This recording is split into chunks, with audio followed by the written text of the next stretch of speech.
Thank you and welcome back to this final segment of the show for today. The topic is the evolution of affirmative action, and we're talking to Ms. Walker and Dr. Sanford.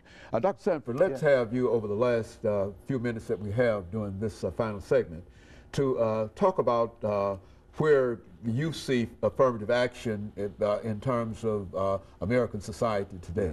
Well, thanks so much for the very important question. We are certainly at a crossroads with affirmative action. However, without any argument, there is still a strong need for this policy.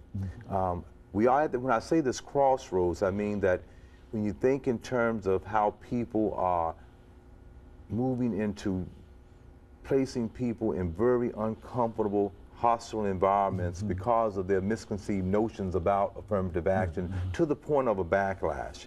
Many are talking in terms of there being reverse discrimination. Dr. Alan Johnson, in his book entitled Privilege, Power, and Difference, talks about if there's one particular position, 500 people trying to apply for it who are indeed qualified for it, and if there's one European American person that gets that position, say in a high-tech type of a situation, then everybody feels like, well, it's a qualified person, then it must be okay. But if an African American or a female gets that position, then you got 499 people feeling that they are reversely discriminated against. And I think when we move on, we'll see how affirmative action is indeed a process that leads us into having a better working environment. The American Association of Higher Education, the American Council of Education, looks at this process as actually benefiting the majority group in much more of a powerful way than even the minority group at institutions of higher learning as well as in the workforce. As you know, in 2003, the Supreme Court had to make a decision, as did with Brown, as did with Presley, as did with the Dred Scott case, about affirmative action.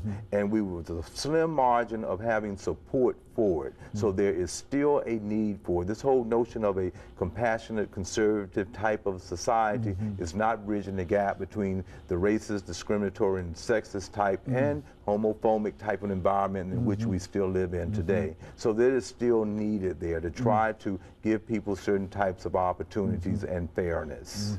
Very good. You know, Ms. Walker, I think you mentioned earlier about the distinction between diversity and affirmative action. Let's have you to speak to that. Right. Affirmative action is actually the process to get to equal employment and diversity. A lot of people want to talk about diversity, but they shun affirmative action. Well, you can't get to diversity without having affirmative action, this fair and open process that brings in qualified people. You just don't get there because people tend to do the same thing that they've always done.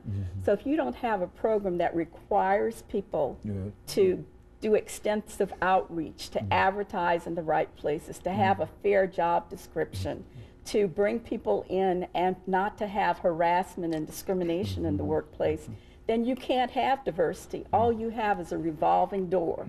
People coming in and people going out and filing cases of discrimination because they're not treated well in the work environment.